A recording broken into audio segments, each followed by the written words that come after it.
Buongiorno, questa è la lezione per Lingue e letterature comparate 2 del 25 marzo 2020. Vi ringrazio per i commenti gli esempi che avete scritto a proposito della politeness. Se mi date il permesso, coloro che mi hanno inviato gli esempi via mail, mi piacerebbe postarli sotto i video in modo da renderli pubblici perché mi sembravano veramente degli ottimi esempi.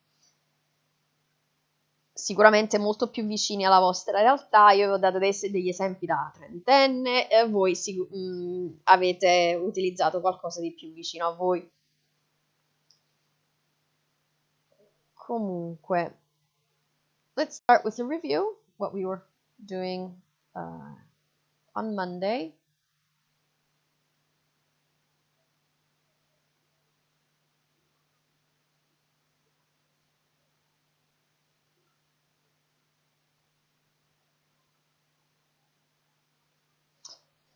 So we started a very important concept that is used in linguistics, and that is politeness. We introduced two important words, politeness and also face. Face is the public self-image that each of us has in public. And the general rule is that when we are talking, we should avoid what is called face-threatening acts, FTAs.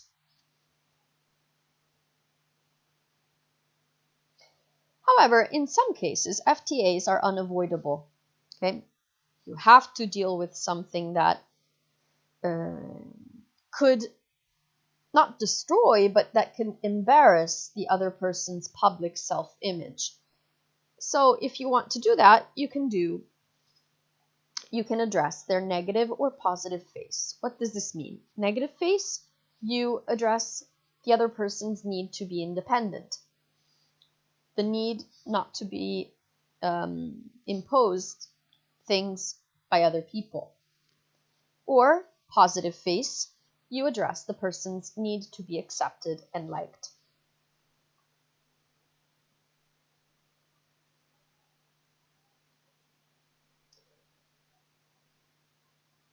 You can do FTAs in several ways. First division is on or off record. Off record, you use indirect speech. Okay? Like, oh, I'm so hungry. And then one of your parents comes with a nice piece of cake. In that way, you are expressing your need in an indirect way, instead of asking for something to eat. Or you can do it on record. On record can be baldly, like, Mark, tell me the address, the phone number, whatever, baldly, or you can use the techniques of addressing the negative and positive face. Negative face, you can say something like, I don't want to bother you. I know that you are busy, but could you tell me this phone number? Could you give me the phone number? Or, still on record, but with positive politeness. Like, Mark, I know that you're a computer whiz. I'd really appreciate if you could help me prepare this PowerPoint presentation.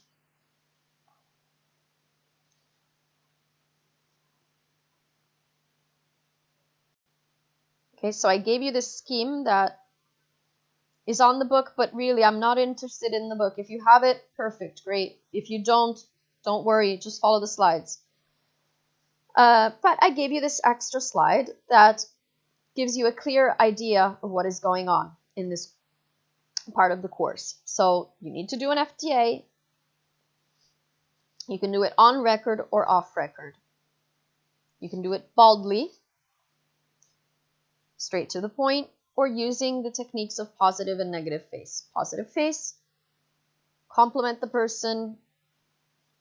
Negative face, for instance, you say that you don't want to bother them, so you're trying to respect their independence. And I gave you some examples of all these cases. Like bald on record strategy, I told you about watch out. Okay, that is straight to the point. Or when something is task-oriented, like pass me the hammer. Positive politeness, like something, let's see, what a good example could be. That's a nice haircut you got. Where did you get it? Because you're interested in knowing where the other person got that haircut, because probably you want it for yourself. Okay? So it's a request. Or negative politeness strategy. This is something that we do a lot. Like, I'm sorry, it's a lot to ask, but could you lend me $1,000? Not that we go around asking for $1,000, but the pattern is what we use in our everyday life. And then again, off record, indirect. And this last slide over here, I gave you an example of how to say exactly the same thing using the different strategies. It's not a video, by the way. See that it has the pause button, but it's not a video, don't worry. Finally, on Monday, we watched this very short video, 6 minutes, about this sort of communication guru who gives us some hints and some suggestions on how to deal with communication strategies within the working or studying context.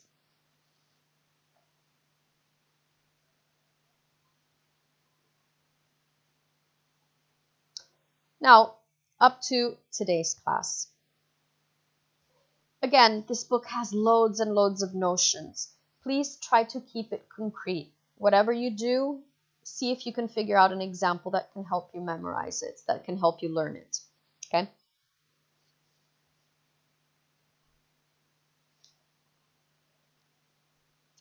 This politeness strategy has a relationship with the cooperative principles that we learned a couple of, I think, last week. Okay. The thing is that sometimes politeness strategies clash with the cooperative principle. What do I mean? Look at this example. How do I look? And the person replies, good. But they're actually thinking that you're just awful.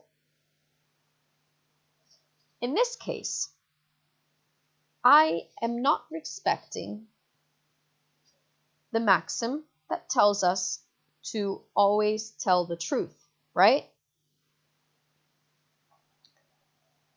But at the same time, what I'm doing here is respecting the other person's face. Because I say good, but I know that that person looks awful to me. So it might seem that I'm violating a maxim on one side, but on the other hand, I'm trying to respect politeness.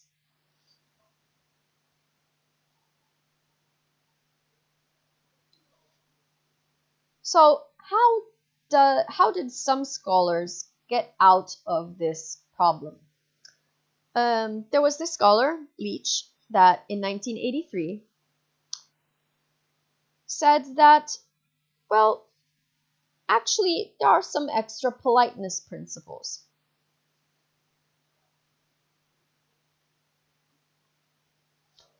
Seguitemi bene perché può trarre un po' in confusione.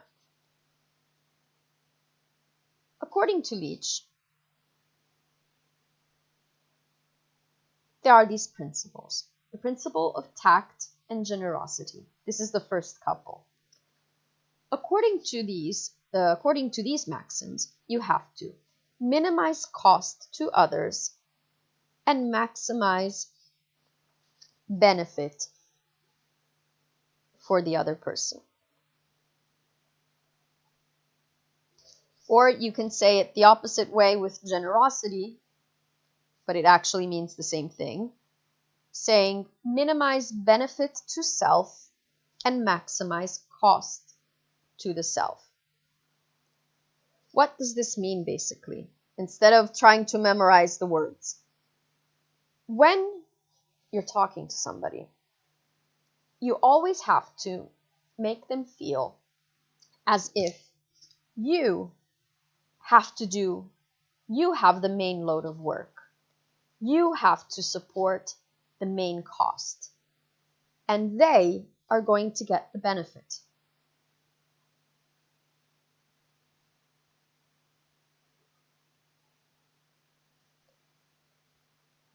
Let's say that you're planning on, I don't know,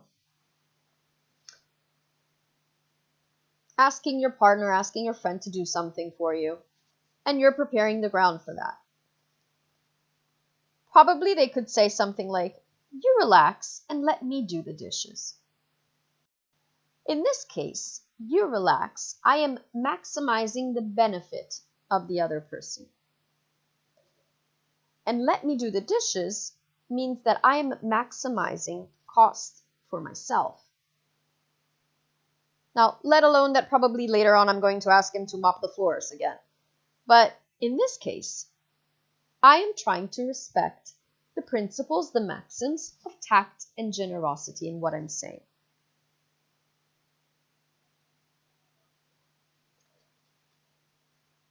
Or, let's say that you need a website address and you need it now. You want to respect the other person's face and use tact and generosity.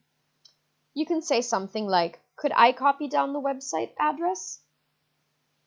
In this case, "could I copy down" means that I'm going to do the extra work. I'm going to do more work than what the other person is going to do.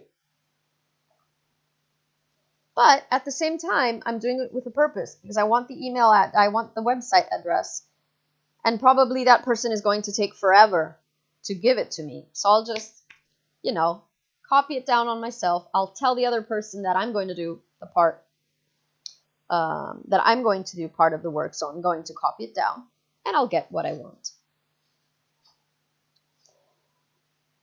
Other situation, different context. I think this book got this example from the medical field.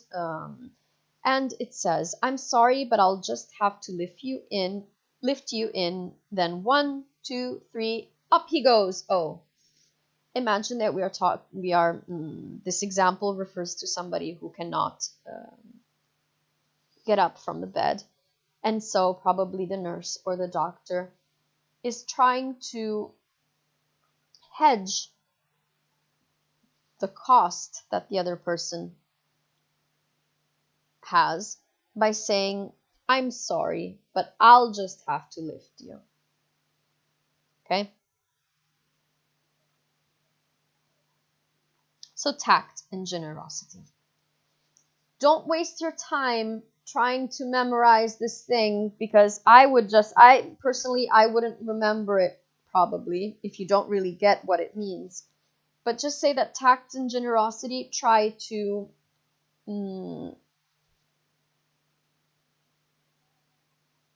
say that most of the work is going to be on the speaker, whereas the listener or the hearer only has benefits. If you can remember it, if you memorize it, perfect. Otherwise, I want the content.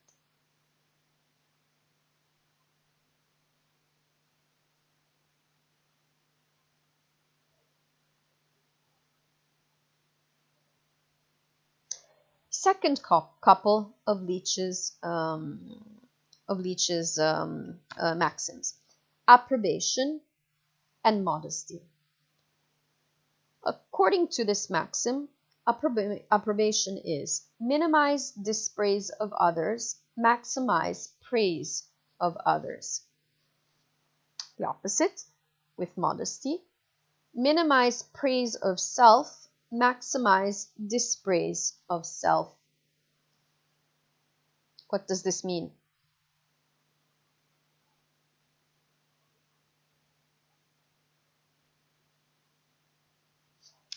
This means that you always have to keep dispraise of other people at the minimum.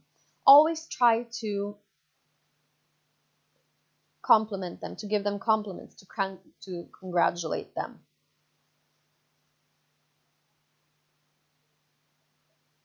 Like, Mark, you're very efficient and make notes of everything. You must have a copy of that website address we were given today.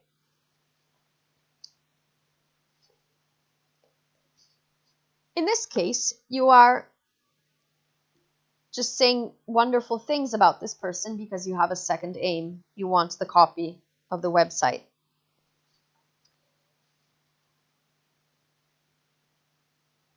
Or vice versa with modesty.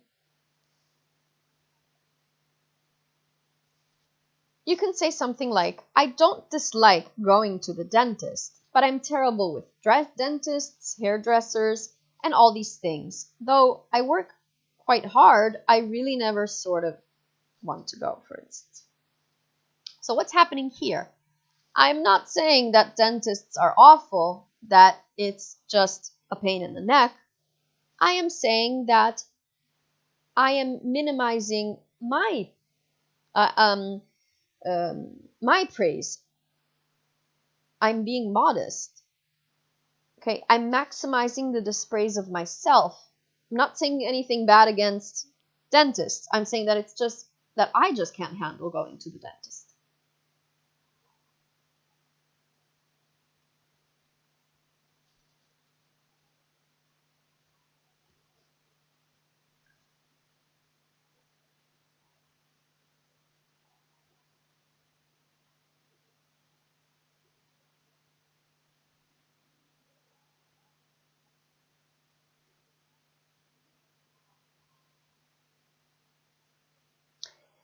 And then there are others that are not really couples, but general rules, general maxims of conversation, of communication.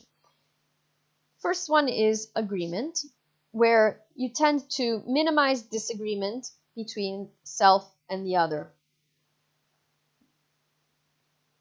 And so, conversely, you maximize agreement. I'll read you this example, but I'll give you something else because I really don't like it. In this case, this person says, yes, but if you do that, your tea towel's soaking, and at the end of the night, nothing's getting dried. So in this case, instead of saying that this person is doing something wrong, the speaker is trying to find an agreement. Okay, he doesn't start his sentence with no, you're doing the wrong thing. Saying yes, but if you do that, and you can see that hedging there. You can visually imagine that person that is trying to find the correct words to say, yes, but no, you're not doing the right thing. Because he's trying to maximize and find an agreement with the other person.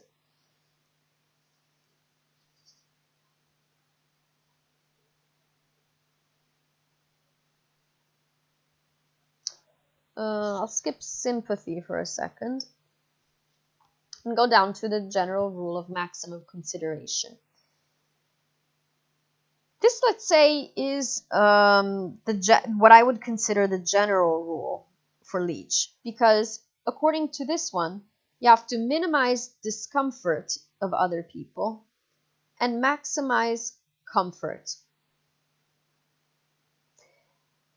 Basically, what you do through all these maxims is try to put your hearer at ease. The hearer has to be comfortable with what they are hearing. Okay? This one gives you the example: seeking to cheer up a patient in hospital, the visitor told her, "You're lucky to be in here, it's pelting outside." So trying to say that this person is not in a difficult situation or raising their spirits by saying you're better here than somewhere else.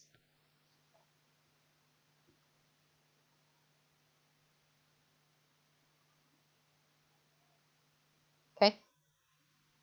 So tact, you maximize cost. Tact and generosity, actually. They're the opposites, but you minimize cost to the other person and maximize benefit for that person. Approbation, you tend to minimize the dispraisal of other people and maximize their praise.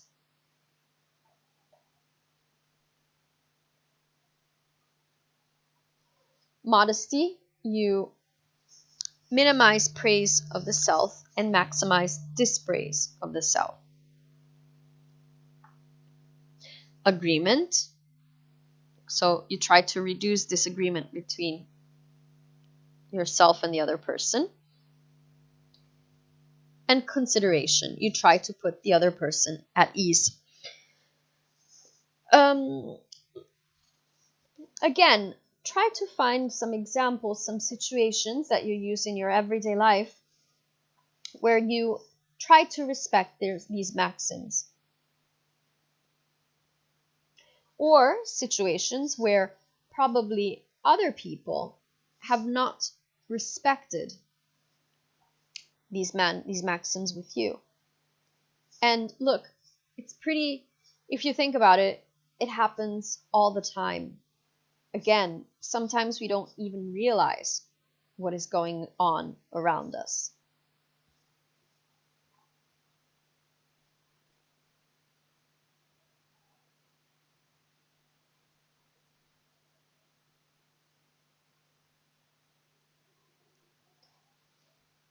However, there are some limits also to Leach's theory. According to the writer of the book that we are following, that we are studying, we should add a patience maxim. This means minimize urgency for other people and maximize the lack of urgency. Like when you say, basically, could I take a quick look at your paper? No hurry. Or when somebody asks us to do something for them, or vice versa, we ask somebody to do something for us, you say, quando hai tempo, quando puoi, se non puoi adesso, in questi giorni, non ho fretta. Okay, that's what's going on with the patience maxim. You want to say that it's not something urgent, even if it is, and you want it to be done as soon as possible. You tend to say that it's not something urgent. Otherwise, you would just go to the bold option and say, hey, I need this and I need it now, more or less, in those terms.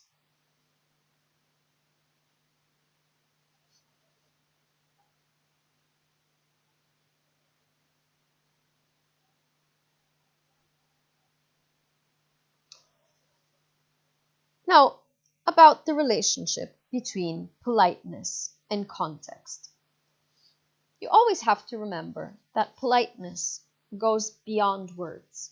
It's all a matter of pragmatics and thus of context. Because politeness is in the function of the words, not in the words themselves, but in the social and contextual meaning of words. I'll give you a couple of examples from your book to just understand what I'm talking about. I can say something like, do me a favor, piss off. Okay, no need for translation there, please. In this case, it looks like I'm saying something kind. Do me a favor. But you know that words have to be interpreted depending on the context, based on the social and contextual aspects. In this case, he's not asking for a favor at all. Or somebody could say something like, so, if you'd be as kind as to shut up, I'd really appreciate it. This person is kindly asking somebody to shut up. The context, the social meaning of the words is shut up, but I'm going beyond the literal meaning of the sentence.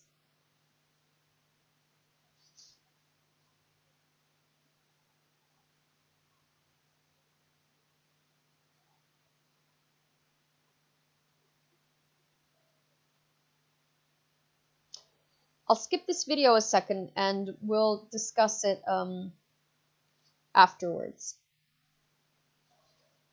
So we said that politeness depends on context and society. Also, remember what I told you about the word politeness. Politeness is not deference. Politeness is not being kind. Okay? So, sir, madame is not the type of politeness that we're looking at in linguistics.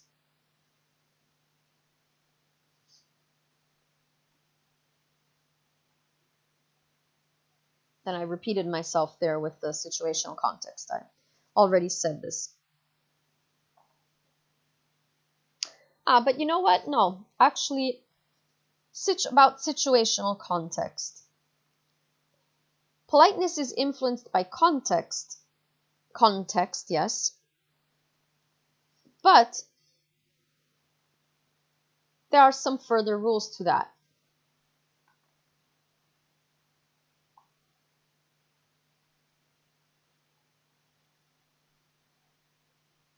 The context, the immediate context, the interactional context in which we are, influences the way we use politeness.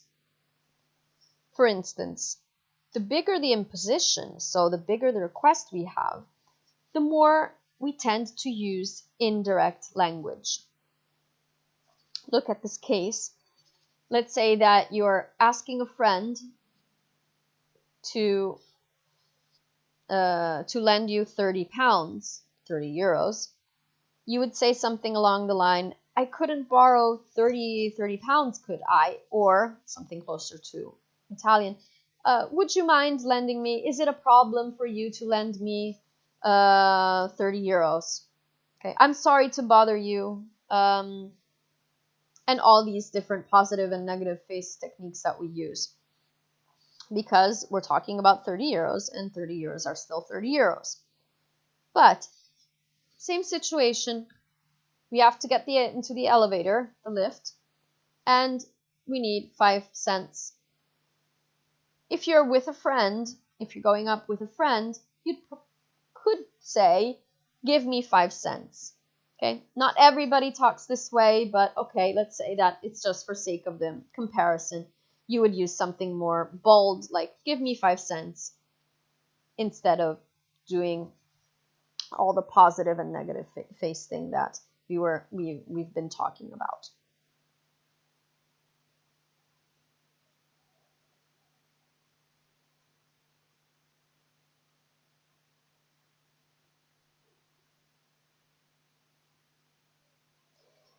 It's not only a matter of what we are asking for.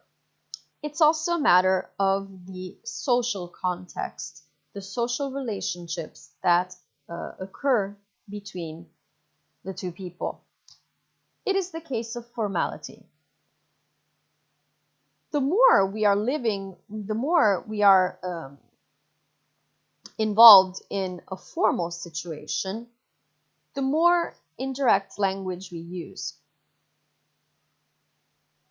What does this mean? Let me give you an example.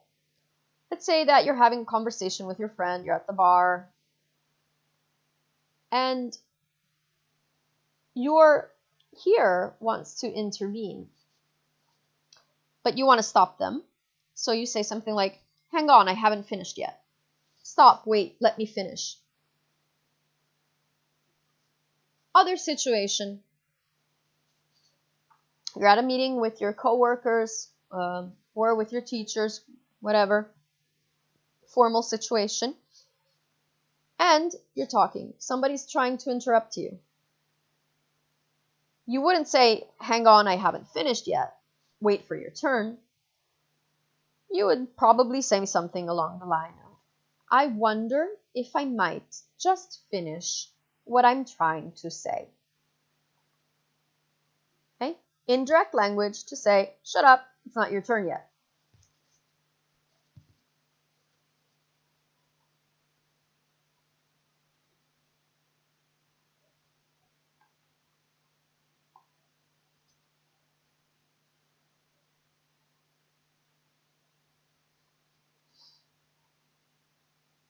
And this is strictly connected to social context.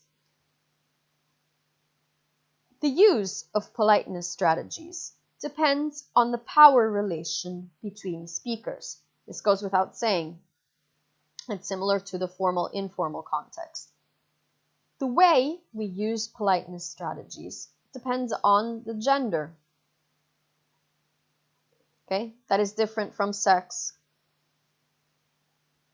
age, education, class, occupation, ethnicity, whatever.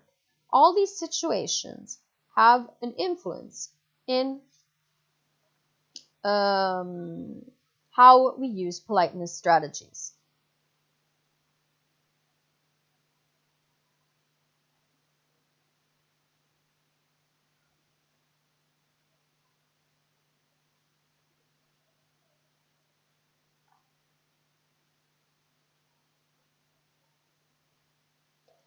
And finally, a general look at cultural context. You have to remember that the use of politeness strategies is culture bound. It depends on the culture a person belongs to. Your book gives you an example about an email exchanges between a student and the thesis tutor. So basically, if I remember correctly, this was about a Chinese PhD student that was trying to comment on the corrections that her tutor gave her for the thesis. Usually, British lecturers, tend to use indirect suggestions, what may seem indirect suggestions, that were interpreted by this Chinese PhD student as just suggestions instead of bald impositions.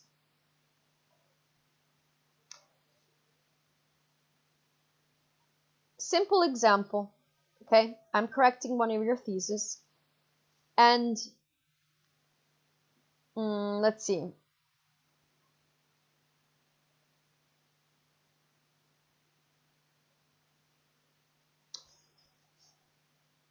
Let's say that there's a paragraph that is totally wrong. I can't understand it. The grammar isn't good.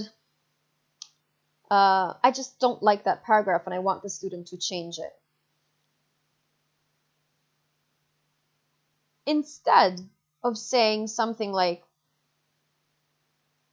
instead of putting a comment like, grammar mistakes, rewrite this paragraph, period, I would tend to say something like, I'm not sure about this paragraph. I would reformulate this paragraph, please.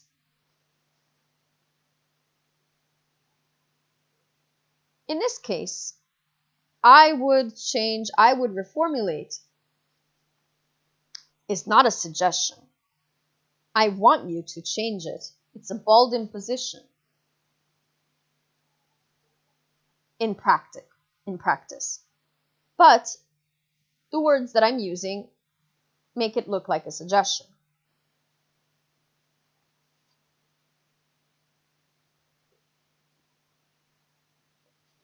And again, if there are any Chinese students in the class, I'm happy to get an exchange with them and see what they think about the examples that the book gives.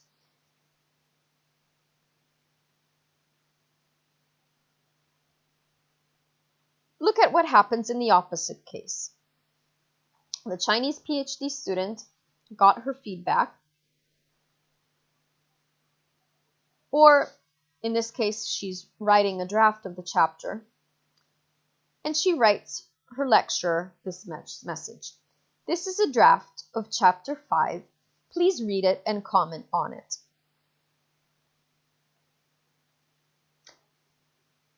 To a British person, perhaps also to an Italian person that is not aware of the cultural differences, if they see a message like this is a draft of chapter 5, please read it and comment on it, an Italian teacher would probably think, assorda. Okay, how do you dare use these words with me? Okay, just joking, of course.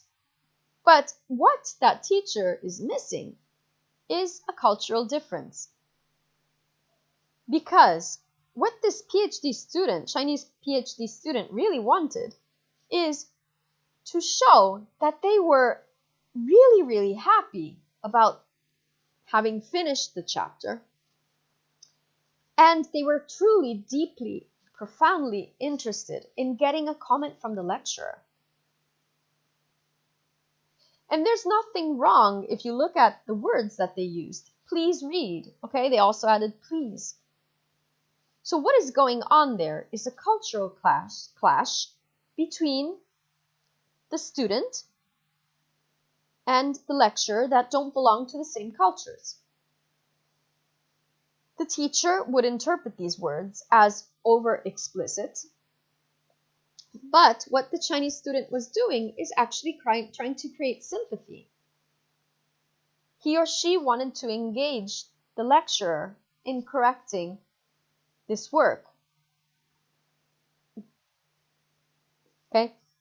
So this shows you that politeness is also a matter of culture, and you have to pay attention to it.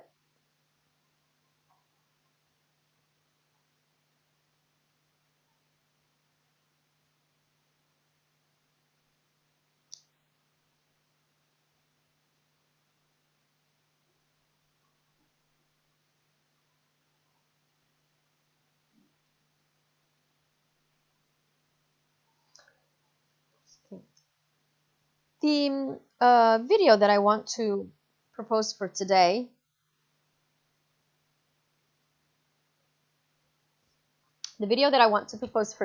again, here, you see, I'm hedging. Instead of saying, pause the video and watch this video, this TED Talk is about cross-cultural communication. I think you'll really enjoy it. It's about this person, Riccardo Pellegrino, Italian from Italy, that has to deal with several cultures for work.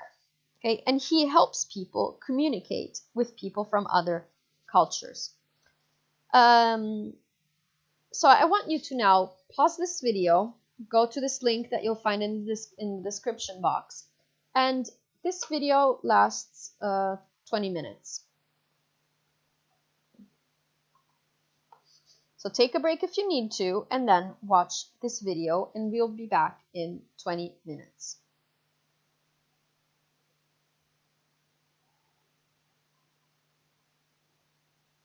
Okay, so I hope you enjoyed that one. And I want to review a couple of the main points of this video. The first part of the video gave you an introduction to the relationship between accents and perception. And we all noticed the difference between speaking English with an Italian accent and with a British accent. And the speaker showed you how people are taken more seriously if they have a British accent or a German accent and not an Italian accent. That makes us think about a lot of things there.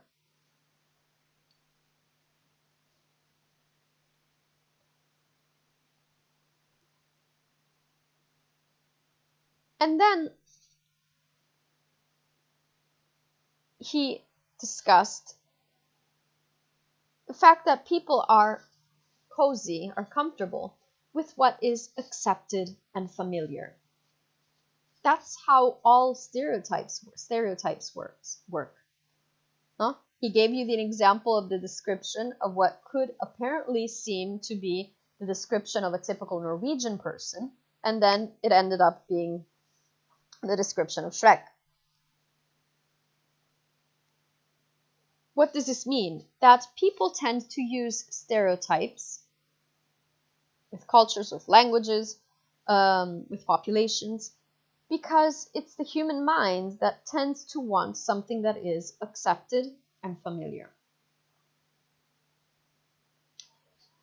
The video also discussed some nonverbal communication and habits, different habits, habits that are different among several populations.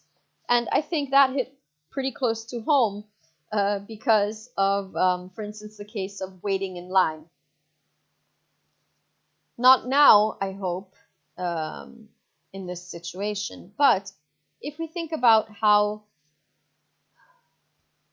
people queue in ordinary life, how they wait in line. Think of how Italians used to queue in lines, and I hope things are changing now. But then we'll go back to normality. Imagine Italian lines, okay? They're messy, people arguing, who was first, who was not.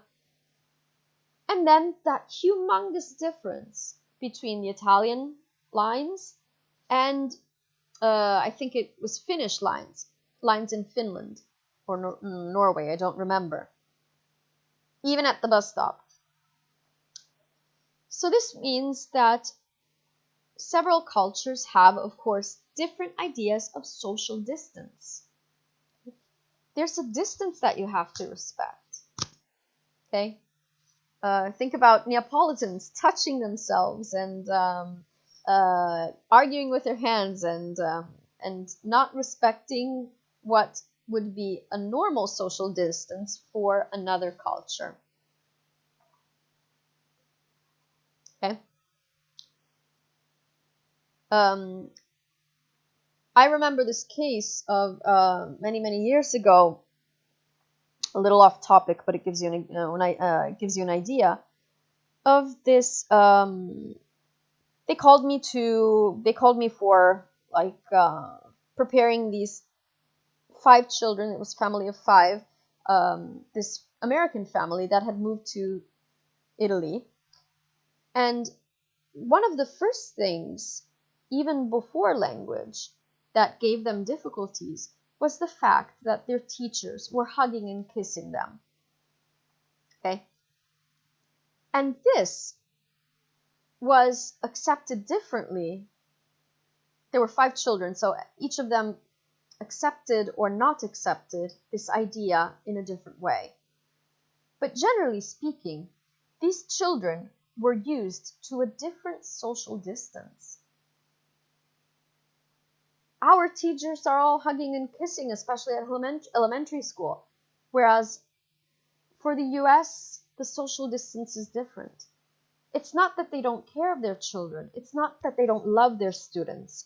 It's just something that is part of the culture. I'm not talking about right or wrong, but just about different. Okay? And then some comments on eating. Remember that probably Italian is a culture that loves eating, not only eating, but talking about food and eating while they're eating. And that doesn't happen in other countries. Okay? You'll just be silent. Again, not right or wrong, just different. And then the economy of language. The comparison here says that Italian uses lots of words, where other languages would just say a syllable. He gave you the case of do or huh. That reminds us of Shrek. And then the stereotypical cases of traffic and parking, okay? He showed you traffic all around the world, respecting the lines. Again, we go back to social distancing and parking. Okay? And that's where he fails, the speaker fails, because he parked according to the Italian culture. But nope, that didn't work. He was not in Italy. Okay? No offense, just different. So I hope you enjoyed that TED Talk.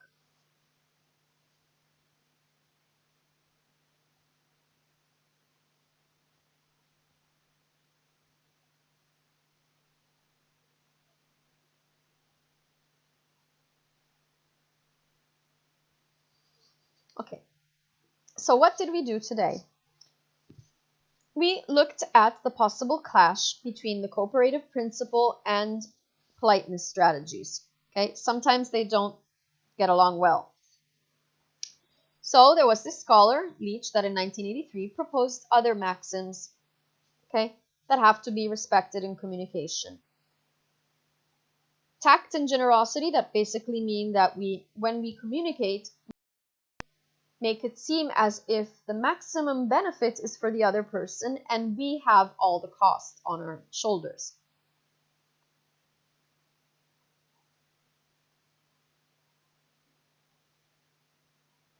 Approbation and modesty, basically we have to show the hearer that we maximize praising them and we dispraise ourselves.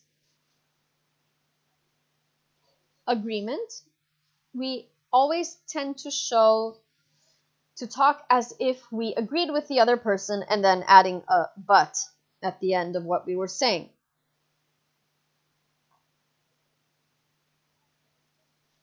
Generally speaking, we have to minimize discomfort for other people and maximize, and therefore maximize comfort. Okay, discomfort is for us, the comfort is for them. And then the book says that there should be a patient maxim that is that you minimize urgency for other people. So you have to underline, you have to stress the fact that that something is not urgent. We looked also at the relationship between politeness and context, and we said that you always have to look at the context, not at the words, the literal meaning of the words. Okay, and I gave you a couple of examples where you completely understand that. And then you have to look at the fact at a situational context. The more we're asking for something, the bigger the thing we're asking for, the more indirect language we use. Okay, remember what I told you about borrowing money. Formality. The more formal the context is, the more indirect language we use. Okay, you don't talk in the same way with your friends and your teachers or your coworkers, whatever. Politeness also depends on the social context, meaning you have to respect the power relations between speakers, and that depends on a series of factors. And also remember that politeness strategies are culture bound. They vary from culture to culture.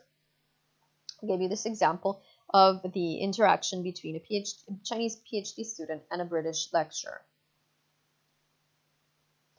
And then we watched this video, this TED Talk, about cross-cultural communication.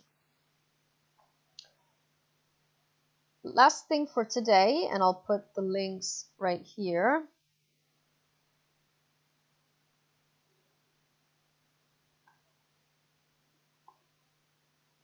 Give me a second, sorry. Okay, so this is link number 1. You just have one video to watch for today.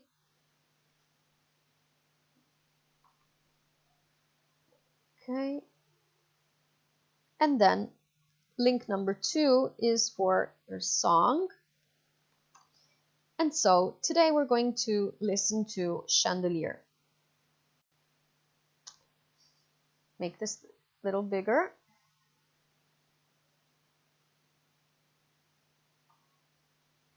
Okay. Party girls don't get hurt. Can't feel anything. When will I learn? I push it down, push it down. I'm the one for a good time call. Phone's blowing up. They're ringing my doorbell. I feel the love, feel the love. 1, 2, 3, 1, 2, 3, drink. Throw 'em back, till I lose count. I'm gonna swing from the chandelier, I'm gonna live like tomorrow doesn't exist, like it doesn't exist. I'm gonna fly like a bird through the night, feel my tears as they dry. I'm gonna swing from the chandelier, And I'm holding on for dear life. Won't look down, won't open my eyes. Keep my glass full until morning light, 'cause I'm just holding on for tonight. Help me, I'm holding on for dear life. Won't look down, won't open my eyes. Keep my glass full until morning light, 'cause I'm just holding on for tonight. Sun is up, I'm a mess. Gotta get out, gotta run from this. Here comes the shame, here comes the shame. La vergogna della sbrunza. I'm gonna swing, che abbiamo fatto tutti. I'm gonna swing from the chandelier, It repeats and it repeats. Okay, so this is the end of the class for March 25th, 2020. Please send me other songs through my email box. And if you have any questions or comments, just write in the comment box or send me an email. And see you next week on Monday, which is what? The 30th. And that's it. Have a nice day. Bye.